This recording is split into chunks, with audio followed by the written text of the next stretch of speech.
আর বাংলাদেশে ওর যে অ্যাকসেপ্টেন্সি, ওর জন্যে মানুষের যে ভালোবাসা, আমি আমার অভিনয় জীবনে দেখিনি কখনো কোনো ফ্যানরা এরকম পাগলের মতন কোনো হিরোকে ভালোবাসে। ওয়েল, শাকিব খানকে নিয়ে জয়া আহসানের এই মন্তব্য এখন সামাজিক যোগাযোগ মাধ্যমে একটা সেন্সেশনে পরিণত হয়েছে।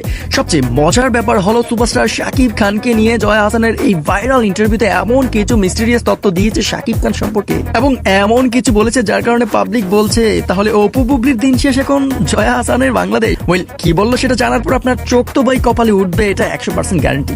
ঘটনা যা হলো সেটা হচ্ছে যে ঈদুল আজহার পর তাণ্ডব যে হারে বাংলাদেশের সিনেমা অঙ্গনে তাণ্ডব চালাচ্ছে সেটা সত্যি দেখার মতো।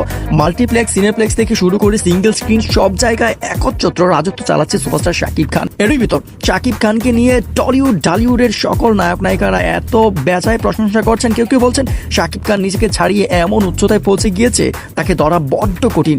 এবং এরই মাঝে তাণ্ডব সিনেমার খুবই গুরুত্বপূর্ণ চরিত্রে অভিনয় করা জয়া আহসান এক ইন্টারভিউতে বলেন, আমি আমার পুরো সিনেমা ক্যারিয়ারে কখনো কোনো নায়কের ফ্যান বেজ এমন দেখিনি। শাকিব খানকে নিয়ে তার ভক্তরা যে পরিমাণ পাগলামি করে এবং তাকে যে পাগলের মতো ভালোবাসে সেটা আমার কাছে স্বপ্নের মতো মনে হয়। যদি শাকিব খানকে আমি নিজের জামাই বানাতে পারতাম তাহলে হয়তো আমিও সেই ফ্যানদের কিছুটা ভালোবাসা পেতাম।